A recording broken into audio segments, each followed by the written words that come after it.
Hello મિત્રો, આજે છે રાંધણ સેઠ અને હું ને મારા મિત્રો જઈએ છીએ કિલેશ્વર અને ધીમો ધીમો વરસાદ પણ ચાલુ છે અને ખરેખર આવા વાતાવરણમાં ડુંગરમાં ફરવાની તો મજા જ કંઈક અલગ આવે.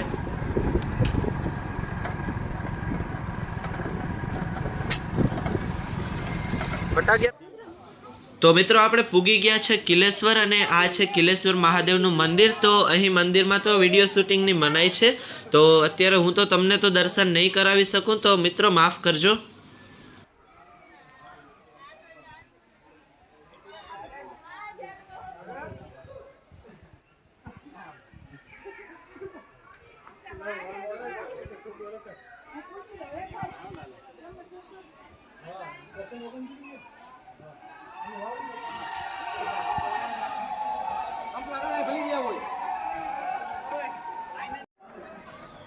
અહીં રેવતી કુંડમાં તો લોકો નાવાની મોજ માણી રહ્યા છે, પણ આજે તો એટલી પબ્લિક નથી. બાકી અમે થોડાક દિવસ પહેલાં આવ્યા હતા તેથી તો બહુ ભીડ હતી મિત્રો, અને એ વિડીયોમાં તમારો ખૂબ જ સપોર્ટ પણ મળ્યો હતો. બાકી આગળ તો આપણે વિડીયોમાં નાવાની સાથે સાથે આજ અલગ કંઈક પ્લાન છે. તો મિત્રો આજે આપણે રેવતી કુંડમાં નાવાની સાથે સાથે વોલીબોલ પણ રમવાનું છે, તો બન્યા રહેજો વિડીયોમાં. તમને મળીએ આગળ વિડીયોમાં મિત્રો.